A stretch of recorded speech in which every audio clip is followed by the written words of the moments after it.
So, guys, today I read a post on silence from my SP's LinkedIn, and that was kind of like something which I related so much with it because nowadays we are so fast in everything that we do not just know how to slow down, how to, come out of the burnout, how to come out of um, tiredness, which is like it has become so prevalent these days that we are just so tired.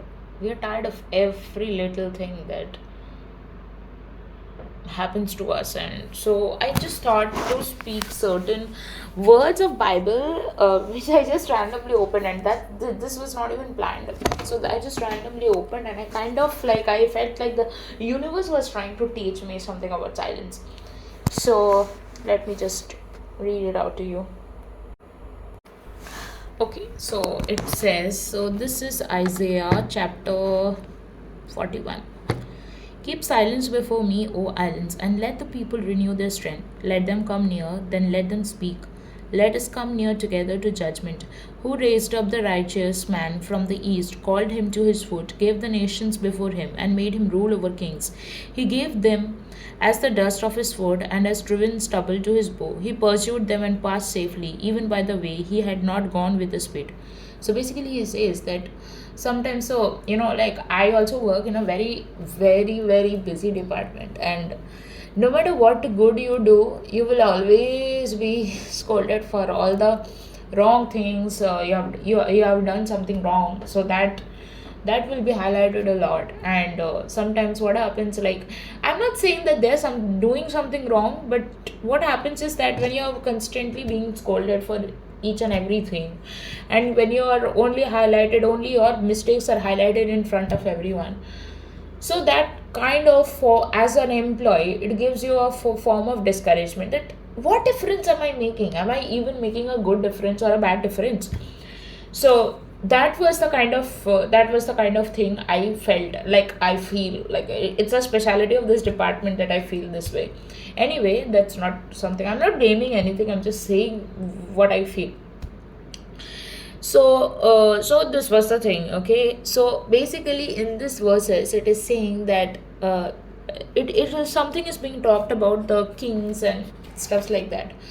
So keep silence before me. So the Lord is saying, keep silence before me, O islands, and let the people renew their strength. So if you see that when you are silent, when you are doing some mindful activities, when you are doing some peaceful activities, you will feel that you're being renewed. Why? Because we need that silence. Just like being busy is important, when being busy is important, being silent when you are just tired and done with, you also need that. Let them come near together, then let them speak. Let us come near together to judgment. Who raised up the righteous man from the east, called him to his foot, gave the nations before him, and made him rule over kings. So there was a person who was not actually born as a king, but he took up that role of a king. I don't know like which figure it is being talked about, because I am not so well versed about everything in Bible, but I do know somebody named David. He became the king.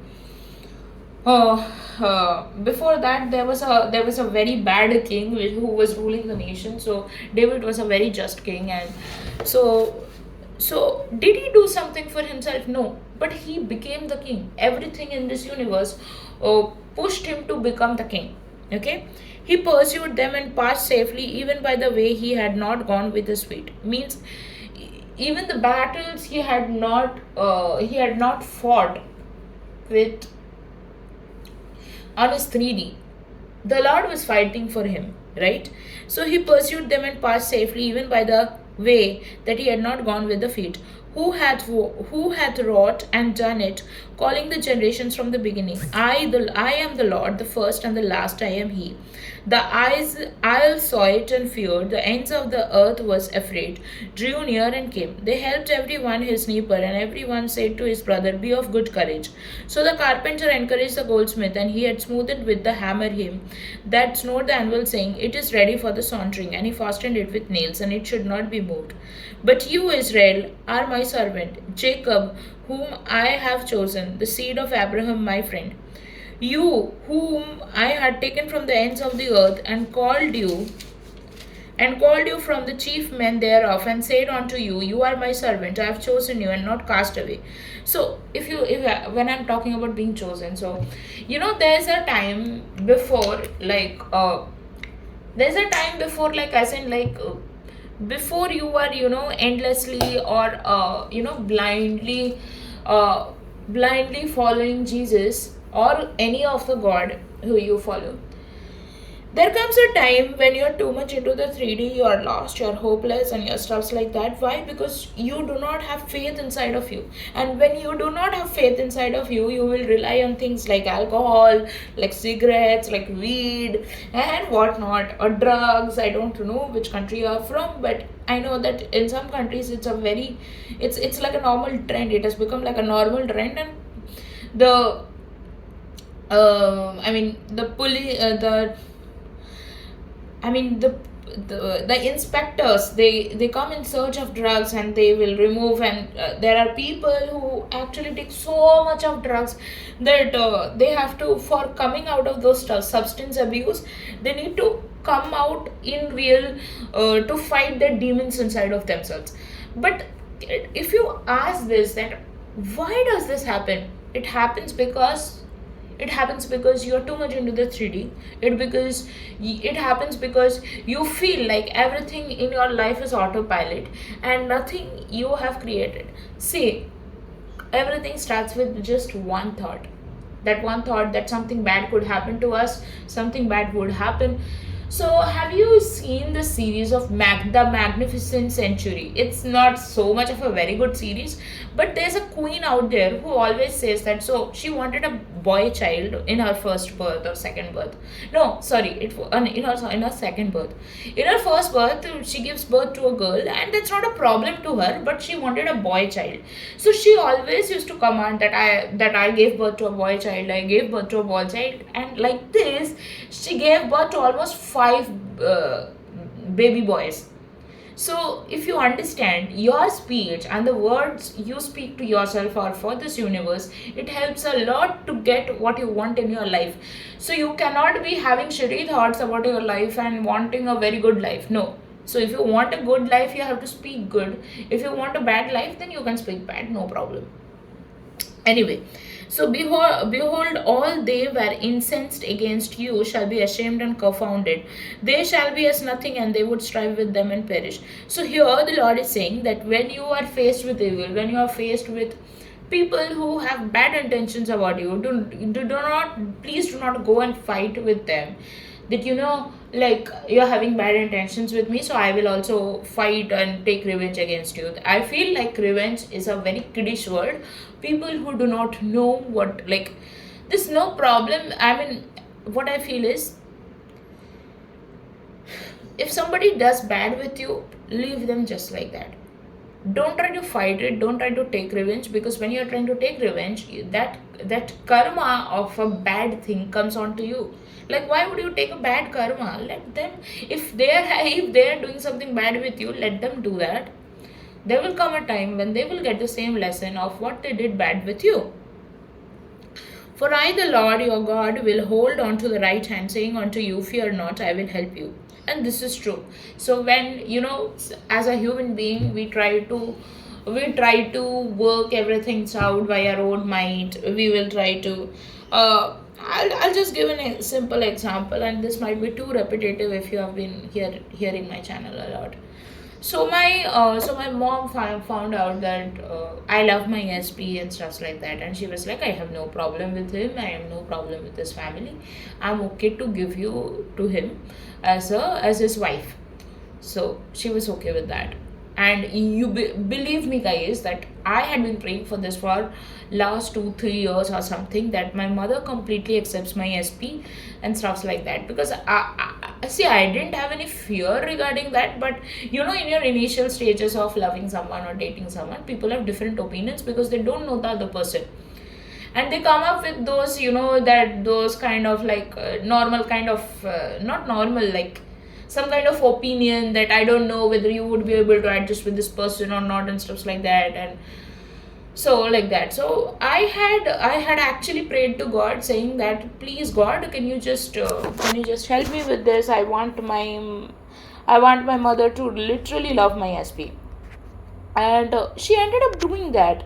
It took some time, but she ended up doing that. So the point is, you do not have to always do something for making something happen. So especially if you have done everything on your own mind, like I'm not saying this in this particular situation. So yeah, so my mom tried each and everything, like calling my SP numerous times, trying to make him confess in some or the other way. Or she even asked her sister, like my auntie, to like, it was not my mom actually. I think it was my auntie's initiative only. I'm not so sure because I was not present in the scene when all of these things happened. So I live in a different apartment, and my auntie and my mom lives in two different apartments, like respectively. And my auntie doesn't stay in India, so we are Indians, and I am in a different state. My mom is in a different state, and my auntie is in a different country and continent altogether. So she took my SP's number from my mother, and she called him and stuff like that. Okay, and she said that I like the guy, but he is not ready to confess.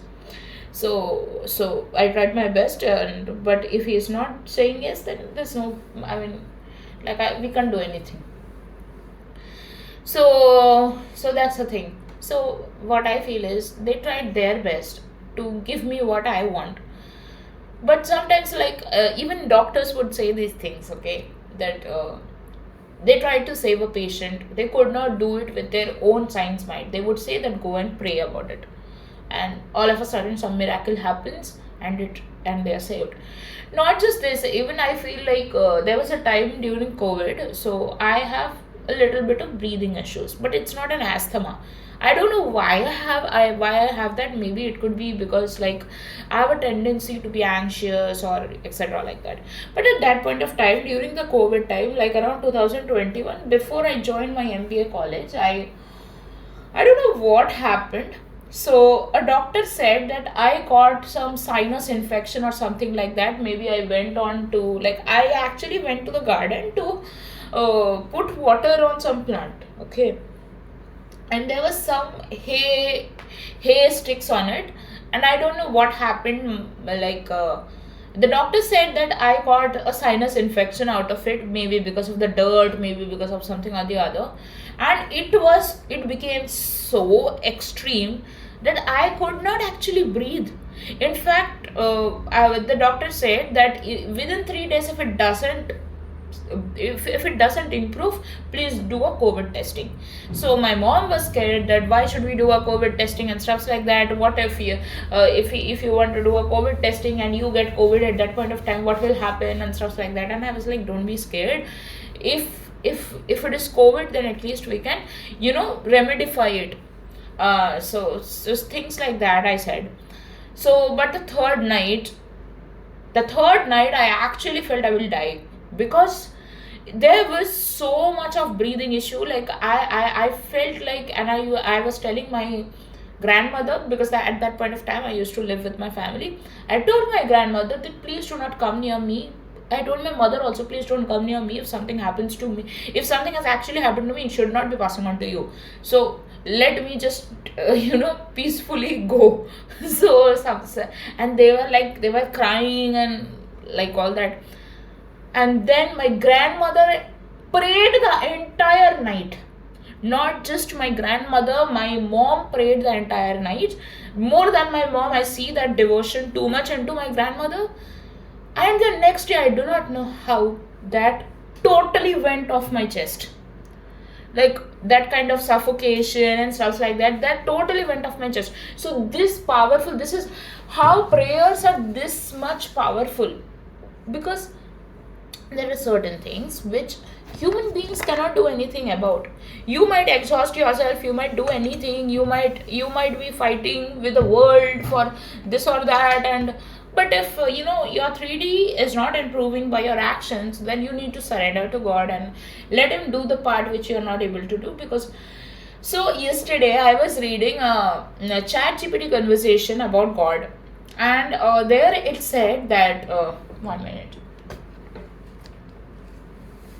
And there it said something like, if you see the laws of the universe, like gravity, centrifugal force, and there's one more force I'm not able to remember it. So everything in this world. So it says that if the force of this, if gravity was slightly a little more, the universe would collapse into a ball.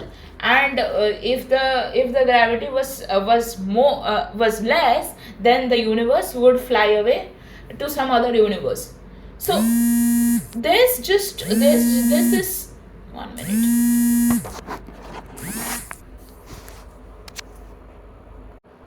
Okay, so that's how powerful prayers are. And I'm sorry, maybe I lost track because like I got a call in between.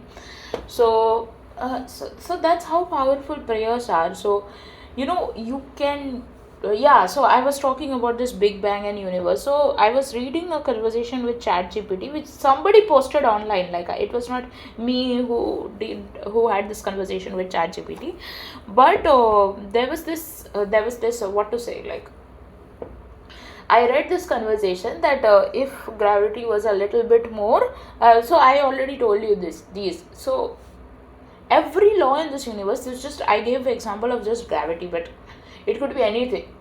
So every law in this universe is so much balanced so as to sustain a life, which means that there is a creator in this earth, which sorry there's a creator in this universe who made these laws, who made it possible for us to sustain our lives.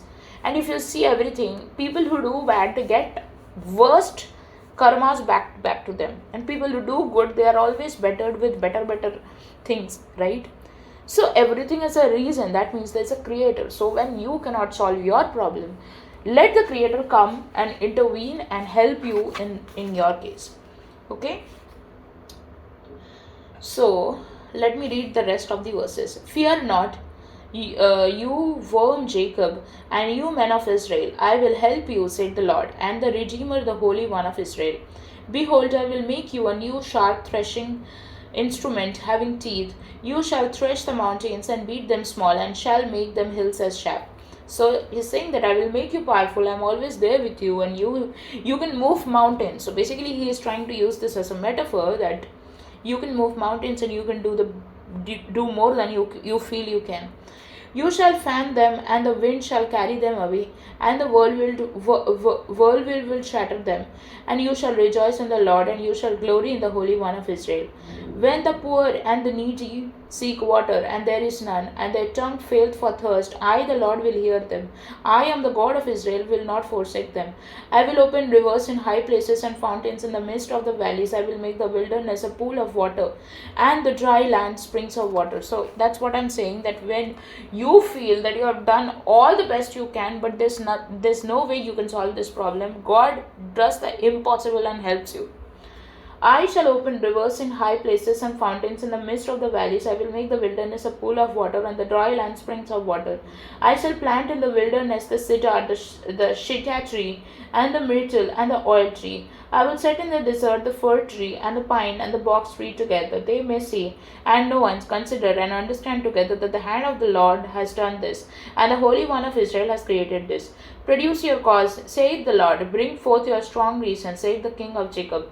Let them bring them forth, and shew us shall happen. Let them shew the former things, what they be, and we may consider them and know the later end of them, and declare ends us things for to come. So basically, he's trying to say that forget the former things which has happened. Think of the end goal, what you want, and declare us things for to come. See, here also in Bible also they're saying that what you want, declare it, and that's how it will happen. Let them bring them forth and show us what shall happen. Let them shew the former things. Or she means maybe just get away with the former things, what they be, and we may consider them and know that the later end of them, and declare us things for to come. Shew the things that are to come hereafter, that we may know that we are gods. You do good or do evil, that may be displayed, and behold it together. Behold, you are of nothing, and your work of naught, and abomination is he that chose you. Choose you. It's actually old English, so it's it's a bit of difficult for me to read. I have raised up from the north, and he shall come. From the rising of the sun shall he upon my name, and he shall come upon princes as upon mortar, and the potter clay. Who has declared from the beginning, that we may know, and before after, that we may say, He is righteous. Yes, there is none that sheweth you, that there is none that declareth you, that there is none hear your words. The first shall say to Zion, Behold, behold them, and I will give to Jerusalem one that bring good tidings. For I behold that there was no man even among them, and there was no counselor that when I asked of them could answer a word. Behold, they are all of vanity, their works are nothing, their molten images are wind and confusion. So basically he is saying that the only truth which is there in our life is God, and he does what you cannot do for yourself. He does what people could not do for yourself. So believe in the Lord with all your belief, and do not lean on your own understanding. I think everybody who are Christians here, or who has read the Bible, even when you are not Christian, would know that when you are in a difficult time, do not lean on your own understanding. Trust the word of the Lord, and it will happen. So thank you.